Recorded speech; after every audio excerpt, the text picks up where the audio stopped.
안녕하세요. 드라마를 뚜파보는 잼잼 리뷰입니다. 썸네일 보고 좀 황당하실 수도 있을 것 같아요. 문옥경이 맡은 남자 주인공 호동 왕자를 왜 군사일을 맡은 정연이가 하게 되겠냐. 아직 신입 연구생이고 무대에 딱 한 번 올라간 정연이가 무슨 수로 주인공인 호동 왕자가 되냐 싶으실 수 있는데요.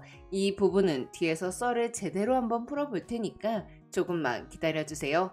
정년이 5회 역시 예상대로 강소복이 정년이의 위약금을 대신 내주고 정년이는 매랑 국국단으로 돌아왔습니다. 정년이가 자명고에서 군사 1을 맡아 고구려 군사가 몰려오고 있습니다 하면서 손동작을 하는데 진짜 너무 웃기지 않았나요? 정년이도 자기가 사투리하는 게 문제라는 걸 너무 잘 알고 있다는 게 킬포 같아요. 춘향전의 방자는 남원 사람이니까 사투리를 해도 문제가 없었는데 말이죠. 정연이가 비중이 작은 군사 1 역할 오디션을 본 건 춘향전에서 방자 연기를 한 후 너가 방자 연기를 잘할 수 있었던 건 내가 연기를 잘 받쳐줬기 때문이다 라는 영서의 말이 자꾸 신경 쓰였기 때문이었습니다. 그래서 큰 역할부터 덤비지 않고 작은 역할부터 해서 다른 사람들의 연기를 보고 배워야겠다고 생각하여 자명고의 군사 1을 선택했죠. 군사 1은 군졸들끼리 모여 지속된 전쟁 때문에 살기 힘들어진 삶을 한탄하고 적군이 쳐들어오는 걸 알려주는 자명고가 찢어진 후 낙랑국에 고구려 군사가 밀려들고 있다는 걸 알리는 역할로 비중이 아주 적었는데요. 정연이는 오디션에서 아주 호기롭고 우렁찬 목소리로 군사 1을 연기했습니다. 한편 오디션을 통해 악역 고미거를 맡게 된 영서는 악역 연기 1인자인 백도행의 연기가 정답이라고 생각하는 사람들은 내 연기를 보려 하지 않으려 할 수도 있다며 백도행의 고미거를 그대로 따라했는데요. 사실 영서는 무대 위에서 자신이 한기주의 딸 자격이 있다는 걸 증명해서 엄마에게 인정받아야 한다는 생각으로 연기를 했기에 정연이처럼 연기 자체를 즐길 수가 없었어요.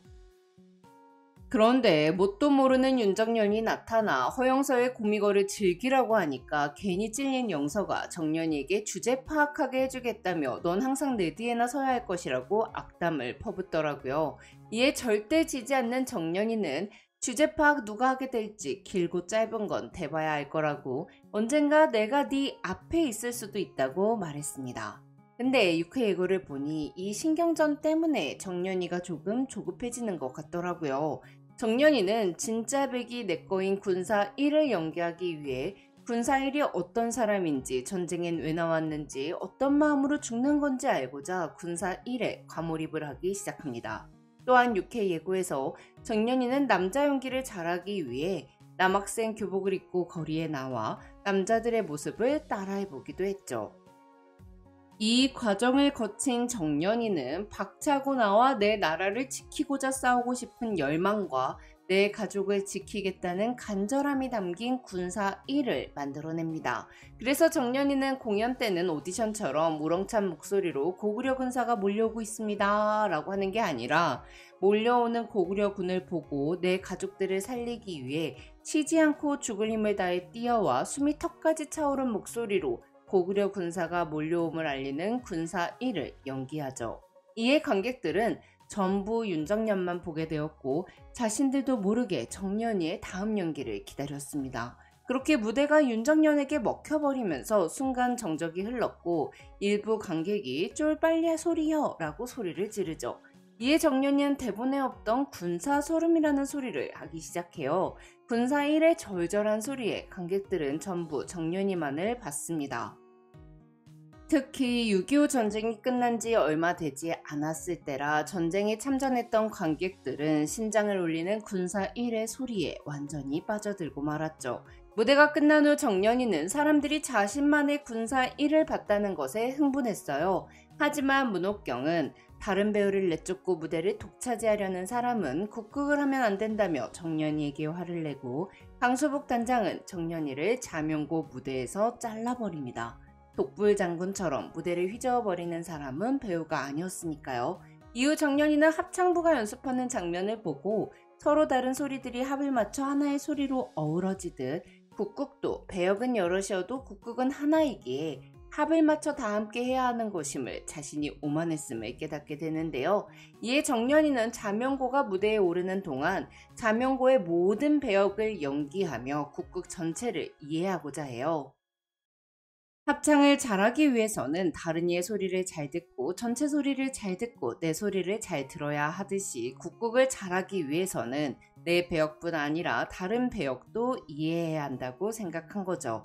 그러던 중 원작 웹툰에서는 구슬하기를 맡은 홍주란이 무리한 연습 때문에 공연 도중 쓰러졌고 배역을 맡았던 연구생이 자신이 없다며 내빼버리자 노래, 대사, 춤 전부 외우고 있던 정연이가 대역으로 무대에 올려 훌륭한 연기를 선보입니다. 특히 상대 역인 고미거를 맡은 영서와의 합이 아주 좋았어요. 그런데 개인적인 바람으로는 구슬하기를 맡은 홍주란 대신 호동왕자를 맡은 옥경이에게 문제가 생겨서 정연이가 호동왕자 대역으로 무대에 올랐으면 좋겠거든요. 이게 원작과 내용이 달라지는 거니까 말이 안 된다고 생각하실 수도 있어요.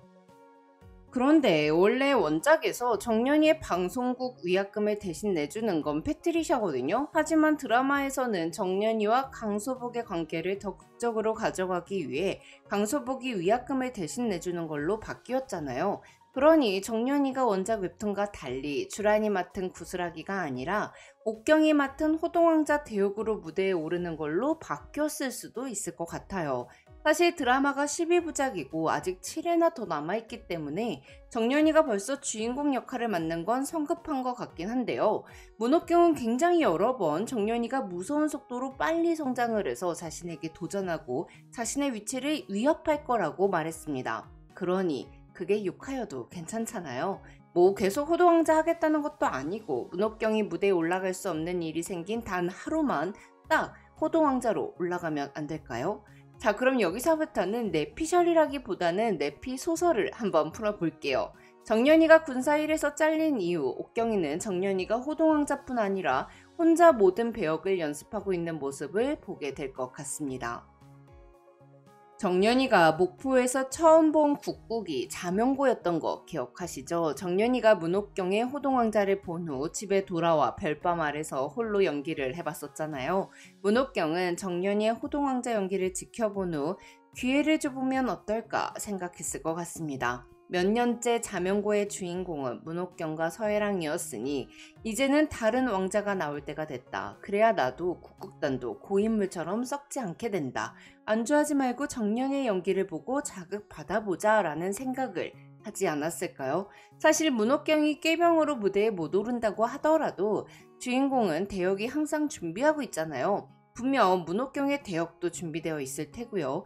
하지만 문옥경이 이전부터 단 한 번도 대역에게 주인공을 맡긴 적이 없었다면 그 대역을 맡은 배우는 충분히 준비가 되어 있지 않을 수 있겠죠. 그래서 문옥경이 아파서 무대에 올라갈 수 없다고 하자 대역 배우가 자신이 없다고 포기하고 이때 문옥경이 강수복 단장에게 정연이가 모든 배역의 대사와 연기를 외우고 있다고 말해주지 않을까 싶습니다.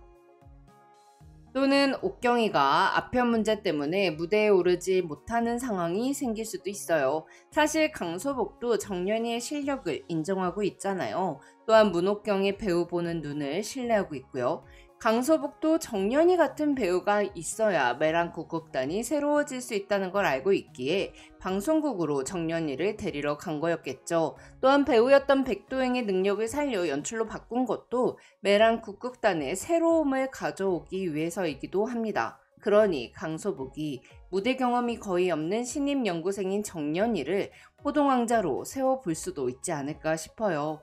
한편 정연이 5회에서 서해랑은 정연이가 자명고 오디션을 보지 못하도록 창고를 자물쇠로 잠가 버렸습니다. 이는 서해랑이 정연이가 옥경이를 위협할 만한 남역 배우가 될 수도 있을 거라고 생각했기 때문이겠죠. 서해랑이 정연이의 실력을 인정하지 않았다면 정연이 같은 신입 연구생이 오디션을 보든 말든 무슨 상관이겠어요. 정연이가 자명고에서 목련공주인 서해랑과 합을 맞춰 왕자 연기를 한 후 서해랑의 불안감이 더 높아져 서해랑이 정연이를 자꾸 끌어내리려고 하게 되지 않을까 싶기도 합니다. 그런데 강소복이 정연이를 매랑 극단으로 다시 데리고 오면서 너한테 바라는 건 도중에 꺾이지 말고 끝까지 너의 갈 길을 가는 거라고 했는데 우리 정년이 꺾이는 게 뭔지 모르는 애라 창고 창문을 톱으로 잘라버린 후 빠져나오는 장면 너무 귀엽지 않았나요? 창살 하나만 더 잘랐으면 엉덩이가 끼지 않았을 텐데 말이죠.